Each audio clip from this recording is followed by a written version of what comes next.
नमस्कार फरीदाबाद, मैं सौरभ भारद्वाज। जान है तो जहान है कार्यक्रम में आप सभी का हार्दिक अभिनंदन है, स्वागत है। और एक बार फिर हम लोग लेकर आए हैं आपको शहर के मशहूर डॉक्टर, डॉक्टर वेद प्रकाश के साथ। बातचीत करेंगे, शहर के मशहूर सर्जन हैं, एशियन हॉस्पिटल में होते हैं और आप समझ लें इस शहर में पहली रोबोटिक सर्जरी करने का श्रेय जाता है तो डॉक्टर वेद प्रकाश को जाता है। वैसे भी पिछले लगभग ढाई दशक से सर्जरी के साथ हैं। लगातार लोगों को सर्जरी के माध्यम से निदान दे रहे हैं, उपचार दे रहे हैं। बात करेंगे उनके साथ। डॉक्टर साहब, हमारे इस कार्यक्रम में स्वागत आपका। नमस्कार सौरभ जी।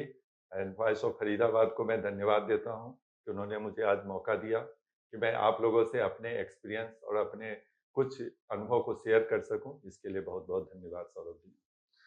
डॉक्टर साहब, जब सर्जरी की बात आती है, फ़िल्मों में भी देखते हैं कि सर्जरी होगी, बड़ी सर्जरी होगी और एकदम से पीला चेहरा पीला पड़ जाता है हीरो का, हीरोइन की माँ का, मतलब आप समझ लें कि एकदम भय व्याप्त हो जाता है।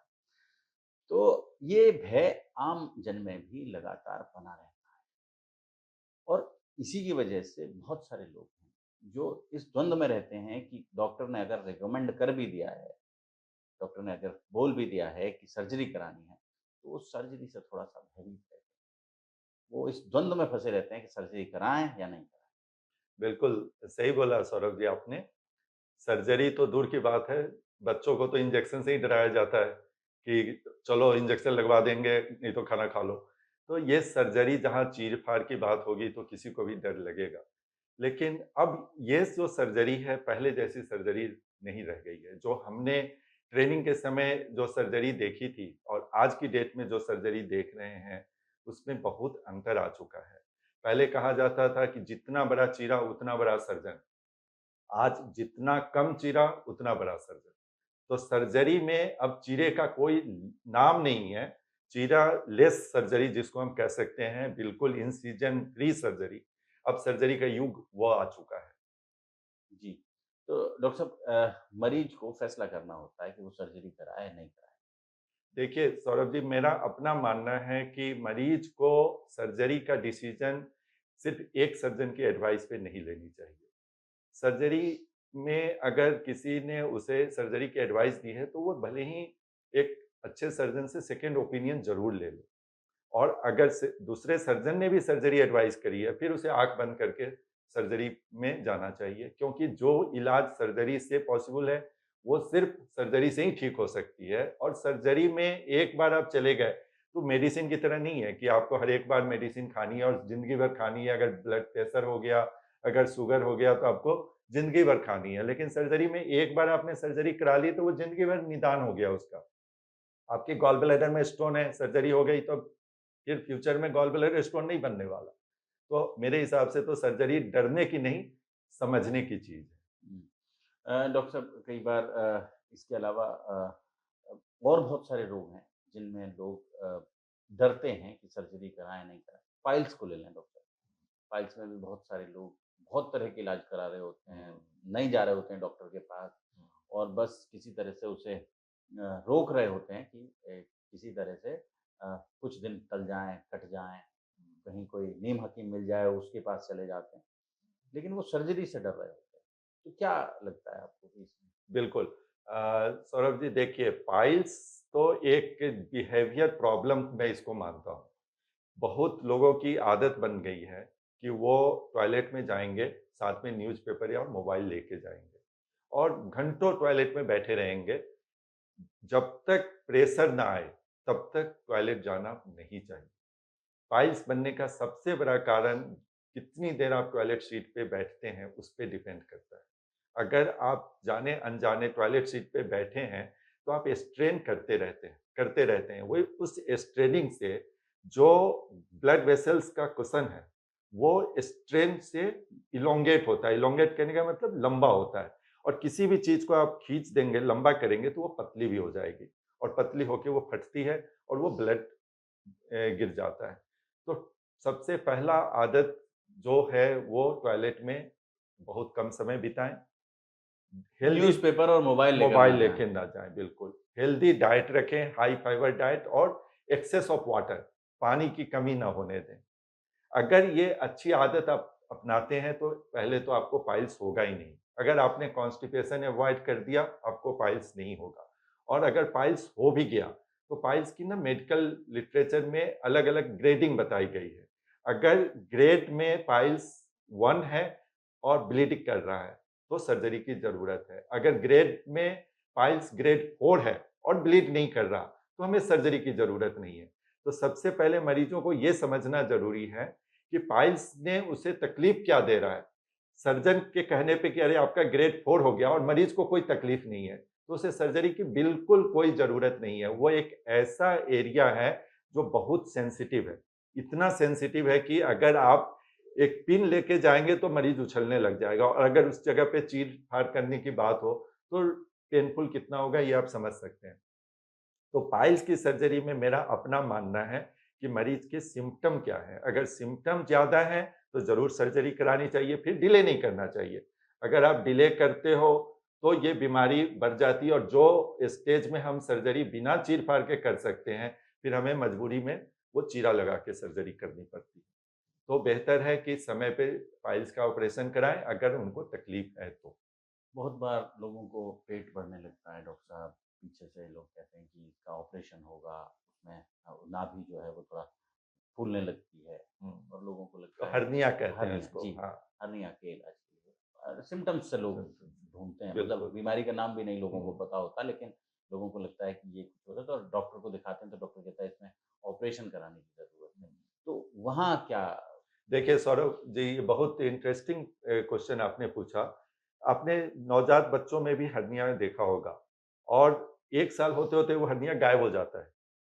सिर्फ यही एक कंडीशन है जिसमें हमें वेट करना है साल भर तक। छोटे बच्चों में हमें हर्निया की सर्जरी जो नाभि पे होती है नहीं करनी चाहिए। उसके बाद कोई भी हर्निया बिना सर्जरी ठीक नहीं हो सकती। हर्निया मतलब आपकी पेट की दीवार कमज़ोर हो जाए, और उसके बाद पेट की ही चीज़ें उस रास्ते से कमज़ोर वाले पार्ट से बाहर निकलने लग जाए, इसी को हम हर्निया कहते हैं। तो कोई डिफेक्ट है जो पेट से बाहर निकल रहा है और फिर पेट में वापस जा रहा है। तो कि कोई दिन तो ऐसा होगा जिस दिन वो वापस ना आ पाए, वो एक इमरजेंसी कंडीशन है। उस इमरजेंसी कंडीशन में अगर आप आ गए, तो आपको इमीडिएट सर्जन से मिलना होगा, नहीं तो आपकी लाइफ खतरे में पड़ जाएगी। सपोज़ करें कि आप किसी टूरिस्ट प्लेस पे हैं, जहाँ पे डायरेक्ट आपको मेडिकल फैसिलिटीज़ नहीं मिल रही है, और ऐसे में आप इमरजेंसी कंडीशन में फँस जाते हैं, तो आप ये रिस्क ना उठाएँ। आप पहले ही हर्निया की सर्जरी करें। हर्निया में हमें स्ट्रेंथन देना है, आपकी पेट की दीवार को, मसल्स को स्ट्रेंथन देना है। उस स्ट्रेंथन देने के लिए हम जाली डालते हैं, और एक बार जाली बिछ जाने के बाद हर्निया दोबारा नहीं होता। तो आपको हर्निया पहले ना हो, ये उपाय करना ज़रूर चाहिए। अपना वेट को ना बढ़ने दें। फैट सबसे बड़ा दुश्मन है हर्निया होने का। फैट अगर आपके शरीर पे बढ़ता है, तो मांसपेशियों के ऊपर प्रेशर, दबाव डाल के मांसपेशियों को कमज़ोर करता जाता है। तो मांसपेशियाँ फटने का रिस्क रहता है। दूसरा कारण है पेट के अंदर प्रेशर किसी भी कंडीशन में बढ़े। जैसे आपको क्रोनिक कफ है, आप सिगरेट स्मोकिंग करते हैं, आपको कफ की शिकायत है, तो आप खाँसी करेंगे तो पेट के अंदर का प्रेशर बढ़ेगा, जिससे मांसपेशियाँ फटेगी। आपको कॉन्स्टिपेशन है, आप जोड़ लगाते हैं लैट्रिन में, आपको पेशाब की तकलीफ है, आपको पेशाब को करने में जोड़ लगाना पड़ता है। पेट के अंदर किसी कारणवश पानी जमा हो जाए, जैसे लिवर की डिजीज़ में ऐसा हो जाता है, ट्यूबरकुलोसिस में ऐसा हो जाता है, उस कंडीशन में भी पेट की दीवार फट जाती है और हर्निया बन जाती है। तो मेरे हिसाब से तो जब भी आपको कोई स्वेलिंग नज़र आए कहीं भी पेट में, जो स्वेलिंग रिड्यूस हो जाती है अपने आप लेटने पे और खड़े होने पे फिर से आ जाती है, तो वो हर्निया की डायग्नोसिस आप खुद से बना लें और तुरंत सर्जन से मिलें, और इसका रूटीन वे में सर्जरी कराएँ, इमरजेंसी का वेट ना करें। डॉक्टर साहब, बहुत बढ़िया। डॉक्टर साहब, एक ट्रेडिशनल सर्जरी और ये जो रोबोटिक सर्जरी, इसमें क्या डिफरेंस? हाँ, ये नई टेक्नोलॉजी है जो मैं आपके दर्शकों को बताना चाहूँगा। रोबोटिक सर्जरी आज की सबसे लेटेस्ट टेक्नोलॉजी है। आप ये समझें कि एक सर्जन को एम्पावर दे दिया गया रोबोटिक आर्म्स का। रोबोटिक सर्जरी एक मिसनोमर है, कभी रोबोट सर्जरी नहीं करता। शायद एक जी, समय आएगा, आज से 50 साल, 100 साल बाद, जब हम सिर्फ प्रोग्राम कर देंगे और रोबोट सर्जरी कर देगा। लेकिन आज की डेट में ये पॉसिबल नहीं है। जी, रोबोट का कंट्रोल सर्जन के हैंड में रहता है, और लेकिन सर्जन को ये पावर दे दिया गया कि उसकी हैंड की मूवमेंट जो हमारी इतनी लिमिटेड है, वो 360 डिग्री तक मूवमेंट कर सके, क्लॉकवाइज भी और एंटी क्लॉकवाइज भी। दूसरा, हमें जो इमेज की क्वालिटी है वो 12 times bigger dimension magnified view में दिखने को मिलती है। वो 12 टाइम्स बिगर इमेज अगर हम किसी का ले रहे हैं, तो हम सेफ्टी के पॉइंट ऑफ व्यू से आप सोचें कि हम कितना सेफ है मरीज को सर्जरी करने में। तीसरी, ये 3 डायमेंशनल इमेज देता है। 3 डायमेंशनल इमेज में हमें डेप्थ की परसेप्शन पता चलती रहती है। तो डेप्थ की परसेप्शन है, तो मरीज की किसी भी वाइटल्स ऑर्गन को हम डैमेज नहीं करेंगे, तो मरीज की सेफ्टी भी बढ़ गई। मरीज का डिसेक्शन जो है वो बहुत प्रिसाइज हो गया। प्रिसाइज डिसेक्शन होने से ब्लड लॉस कम हुआ, और ब्लड लॉस जब कम होगा, रिकवरी टाइम फास्ट होगी। तो आज की डेट में रोबोटिक सर्जरी का एडवांटेज ये है कि जो डेली हम इतने फास्ट लाइफ जी रहे हैं और तुरंत हमें ऑफिस ज्वाइन करने की जल्दबाजी रहती है, तो ऐसे लोगों के लिए तो रोबोटिक सर्जरी एक बून की तरह वो है। जैसे कि आयोडेक्स मलिए और काम पे चलिए। आयोडेक्स मलिए और काम पे चलिए, रोबोटिक सर्जरी अपनाइए और जल्द छुट्टी पाके हॉस्पिटल से डॉक्टर घर साहब, जाइए। इस रोबोटिक सर्जरी में और जो ट्रेडिशनल सर्जरी जो पहले उसमें खर्चे में क्या डिफरेंस? देखें, कोई भी टेक्नोलॉजी आएगी तो खर्चा तो ज़रूर डेफिनेटली। इन्वॉल्व होगा। आप देखें कि आपके पास जब एक नोकिया का छोटा फ़ोन था और अब आप मोबाइल जो स्मार्टफ़ोन ले एप्पल आ रहे गए हैं, हैं। एप्पल के इतने फ़ोन आ रहे हैं, तो उसके कॉस्ट में कितनी डिफ़रेंस है।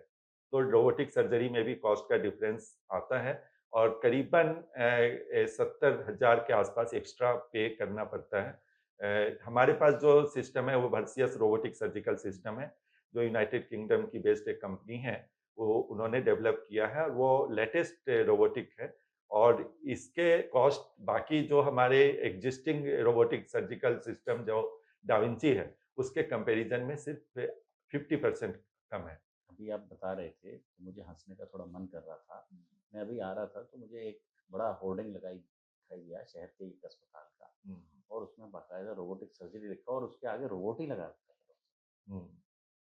हालाँकि रोबोट नहीं करते, आपने रोबोट नहीं क्लियर किया। करते, लेकिन रो हाँ, रोबोटिक लगा रखा था। लेकिन देखें, ये रोबोटिक सर्जरी भी सभी सर्जन नहीं कर सकते।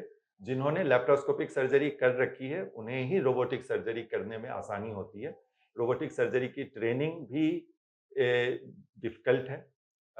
जो लोग लैप्रोस्कोपिक सर्जरी में जो हम इमेज पाते हैं, वो उल्टा इमेज पाते हैं, लेकिन इसमें हम बिल्कुल सीधी इमेज पाते हैं।